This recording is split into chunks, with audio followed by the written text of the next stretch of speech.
Assalamualaikum warahmatullahi wabarakatuh.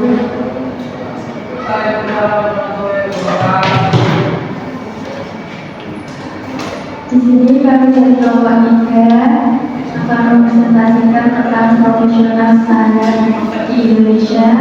Pertama-tama perkenalkan dulu nama saya Binti Anissa. Saya Nikola Putiraku. Kalian semua.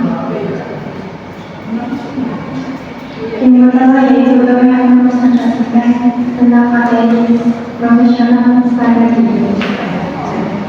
Yang pertama ada standar akuntansi keuangan atau SAK. Standar akuntansi keuangan atau SAK adalah suatu kerangka dalam proses pembuatan laporan keuangan agar terjadi keseragaman dalam penyajian laporan keuangan. SAK di Indonesia merupakan terapan dari beberapa standar akuntansi yang ada seperti GMKR, IFRS, ETAP, SPAP. Selain itu, ada juga PSAK syariah dan juga SAP. Sebagai akibat dari perkembangan teknologi yang cepat dan pertumbuhan ekonomi dan pesat abad diabad ini telah timbul sebagai bidang spesial dalam akuntansi. Yang pertama PSAK IFRS, standar pelaporan keuangan internasional atau International Financial Reporting Standard. IFRS adalah standar dasar pengertian dan tata kerja yang diadaptasi oleh Badan Standar Akuntansi Internasional atau International Accounting Standard. Tujuan IFRS yang pertama, memastikan bahwa laporan keuangan internal perusahaan untuk periode yang dimaksud dalam laporan keuangan tahunan mengandung informasi berkualitas yang tinggi. Yang pertama, transaksi bagi para pengguna dan dapat dibagi sepanjang periode yang disaji. Yang kedua, menyediakan titik awal yang memadai untuk akuntansi yang berdasarkan pada IFRS. Yang ketiga, dapat dihasilkan dengan biaya yang tidak melebihi manfaat untuk para pengguna. Manfaat IFRS yang pertama, meningkatkan daya banding laporan keuangan. Yang kedua, memberikan informasi yang berkualitas di pasar modal internasional. Yang ketiga, menghilangkan hambatan arus modal internasional dengan mengurangi. Yang keempat, perbedaan dalam ketentuan pelaporan keuangan. Yang kelima, mengurangi biaya pelaporan keuangan perusahaan multinasional dalam biaya disebut analisis keuangan bagi para analisis. Yang kedua yaitu ada standar akuntansi keuangan atau SAK yang bisa disebut dengan standar akuntansi keuangan entitas serta akutabilitas publik, yaitu entitas yang tidak memiliki akutabilitas publik atau juga diartikan entitas kecil dan menengah yang tidak juga terdapat di pasar modal atau tidak diperuntukkan untuk menyusun laporan keuangan yang diambil.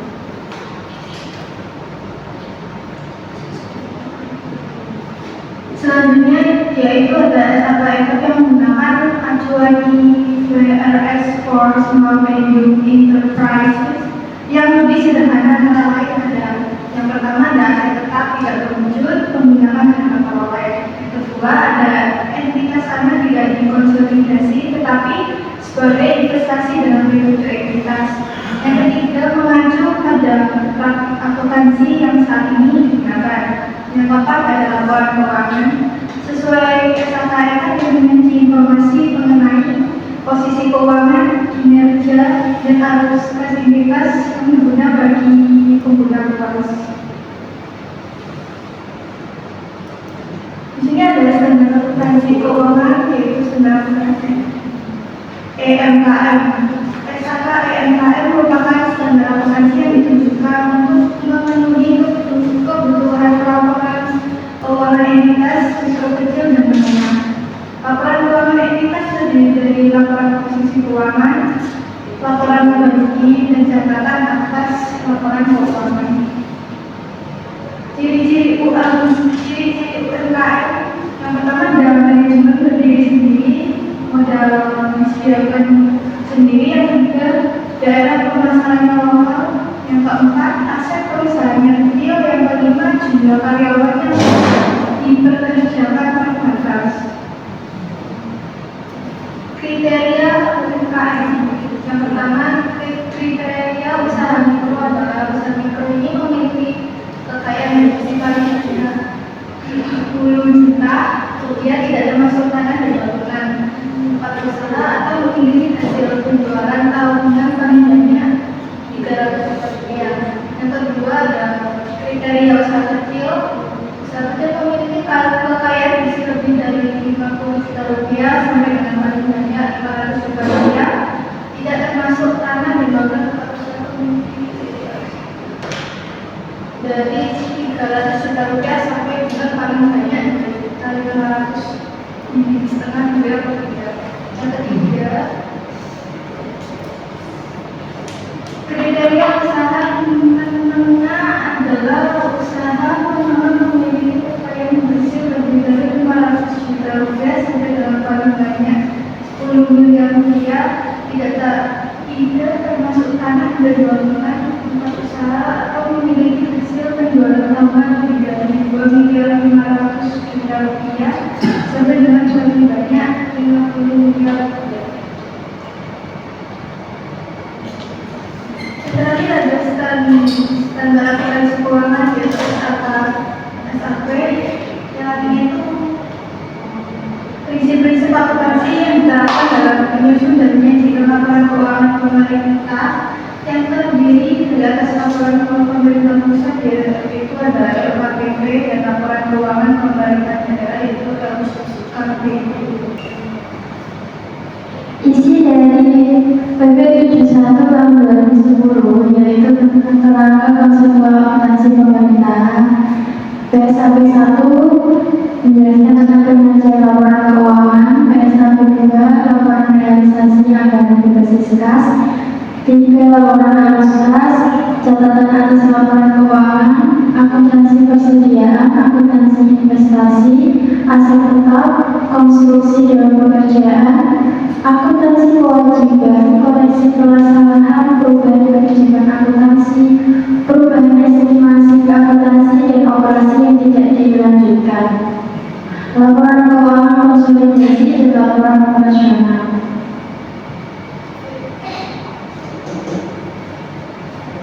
Laporan keuangan pokok menurut SAP yang pertama yaitu laporan realisasi anggaran, kedua laporan perubahan saldo anggaran lebih, yang ketiga neraca, keempat laporan arus kas, kelima laporan operasional, keenam laporan perubahan ekuitas, dan ketujuh yaitu catatan atas laporan keuangan. Standar akuntansi keuangan selanjutnya yaitu SPAP, Standar Profesional Akuntan Publik, adalah kodifikasi berbagai pernyataan standar teknis yang merupakan panduan dalam memberikan jasa bagi akuntan publik di Indonesia. SPAP dikeluarkan oleh Dewan Standar Profesional Akuntan Publik dari Institut Akuntan Publik Indonesia. SPAP merupakan kodifikasi berbagai pernyataan teknis dan aturan teknis. Pernyataan standar teknis yang dikodifikasi dalam SPAP terdiri dari standar pengendalian mutu, kerangka untuk perikatan asuransi, standar audit, standar perikatan review, standar perikatan asuransi, standar jasa terikat, standar jasa investigasi, standar jasa konsultasi, dan standar jasa.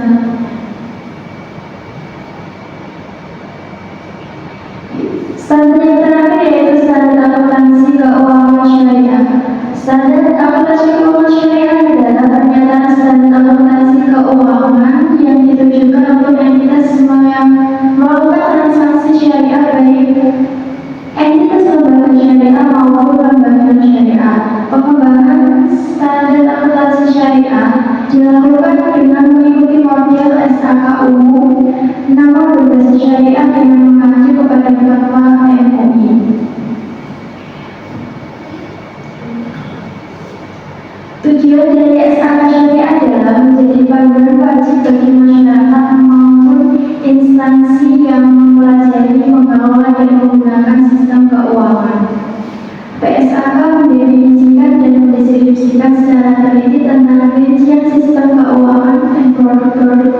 finansial yang digunakan dalam perbankan syariah.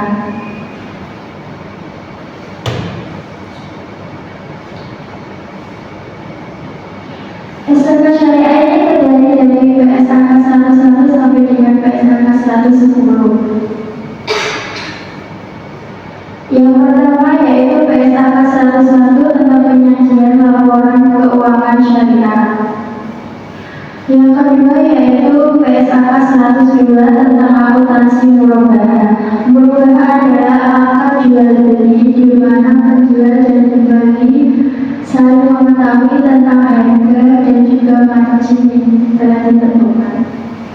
PSAK 103 tentang akuntansi salon. Salon itu akad jual beli di mana akad tersebut digunakan pada saat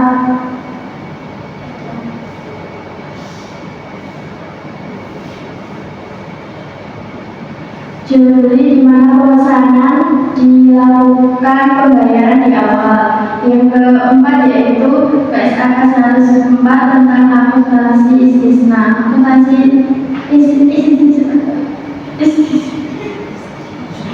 istisna yaitu akad jual beli pemasaran yang dimana pembayaran dapat dilakukan di awal dan di akhir ataupun melalui pembayaran asuran. Yang kelima yaitu PSAK 105 tentang akuntansi mudharabah. Mudharabah yaitu akad bekerjasama antara dua atau lebih kerjasama dari sohibul mal maupun mudharib. Sohibul mal yaitu pemilik dana dan mudharib adalah pengelola dana. Di mana mudharabah ini ada dua yaitu mudharabah mutlaqah dan mudharabah muqayyad. Mudharabah mutlaqah adalah kerjasama antara dua atau lebih dari mudharib dan sohibul mal di mana usaha maupun tempatnya tidak terbatas. Maksudnya usahanya mau apa dan tempatnya di mana terserah dari mudharibnya. Dan yang kedua yaitu mudharabah muqayyadah yaitu kerjasama dua atau lebih dari sohibul mal dan mudharib di mana usaha maupun tempatnya ditentukan oleh sohibul mal sebagai pemilik dana. PSAK 106 tentang akuntansi musyarakah. Musyarakah adalah akad kemitraan kerjasama yang saling memberikan dana untuk mengelola usaha. PSAK syariah 107 tentang akuntansi ijarah. Ijarah adalah akad tentang sewa menyewa. Kalau akad ijarah adalah akad sewa menyewa tapi tidak berarti kepemilikan. Tapi kalau ijarah mutahiyah tamri yaitu sewa menyewa yang jika pada jatuh tempo telah melunasi maka beralih kepemilikan. PSAK 108 akuntansi transaksi asuransi syariah. Yang ke-9 PSAK syariah 109 akuntansi zakat dan infak sedekah. Yang ke-10 yaitu PSAK syariah 110 tentang akuntansi suku.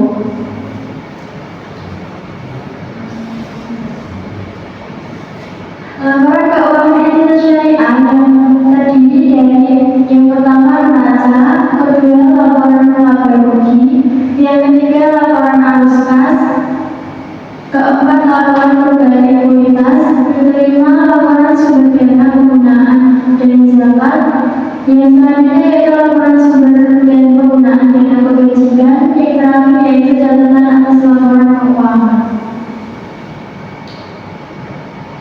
Sekian dari kelompok kami. Ada yang ingin bertanya?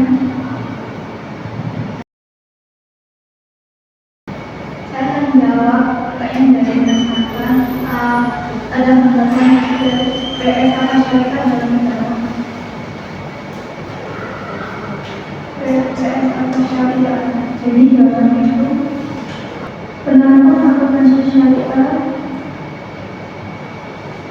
Perdakwaan syariah saat ini masih menghadapi kendala-kendala yang disebabkan oleh faktor internal dan eksternal.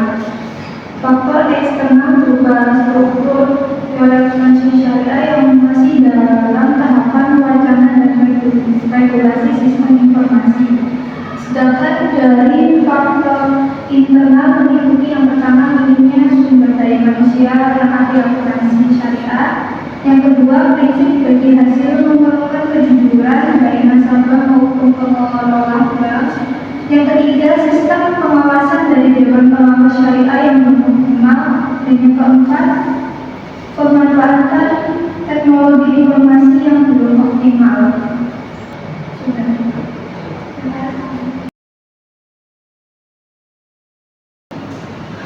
Saya akan menjawab pertanyaan dari Mbak Marta tentang apa saja kendala yang dihadapi oleh UMKM dalam menerapkan SAK EMKM dalam menurut penyajian bagaimana solusi untuk mengatasi kendala tersebut, yaitu dalam pengembangan UMKM tidak selalu berjalan lancar sesuai harapan pemilik atau pengelolanya.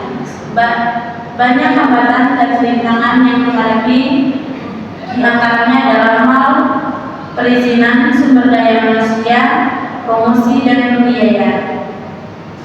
Permasalahan yang dihadapi UMKM antara lain latar belakang pendidikan yang tidak mengenal atau memahami tentang akuntansi atau tata buku, kurang disiplin dan rajinnya dalam pelaksanaan pembukaan atau akuntansi, hingga tidak adanya kecukupan dana untuk mempekerjakan akuntan atau membeli software akuntansi untuk mempermudah pelaksanaan pembukaan akuntansi.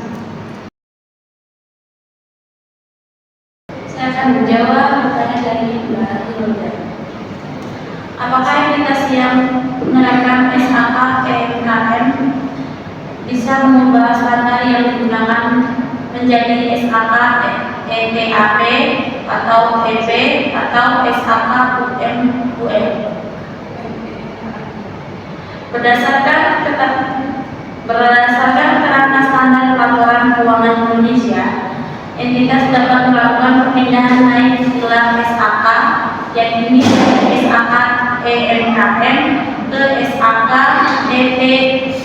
ETA atau EP atau SAK UMKM.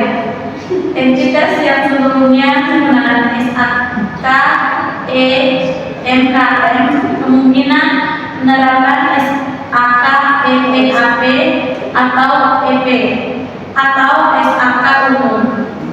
Mencatat dampak perubahan kebijakan akuntansi, mengaku dan pengurangan masing-masing sesuai dengan PSAK 25 kebijakan akuntansi, perubahan entitas akuntansi, dan kesalahan dalam SAK Indonesia atau SAK Indonesia untuk entitas privat bab 10 atau SAK ETAP mengenai kebijakan akuntansi, estimasi, dan kesalahan.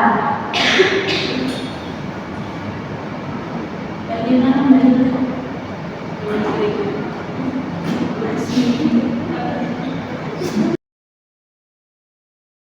Saya menjawab pertanyaan dari Mas Irfan, apa yang mendasari atau alasan UMKM hanya melakukan penerapan keuangan. Standar akuntansi UMKM merupakan standar yang dibuat sederhana karena mengatur tenaga umum yang dilakukan oleh UMKM dan dasar pengukurannya lebih menggunakan biaya historis sehingga UMKM cukup mencatat aset dan liabilitas sebesar hanya pengelolaannya. UMKM entitas kecil yang memiliki sumber daya terbatas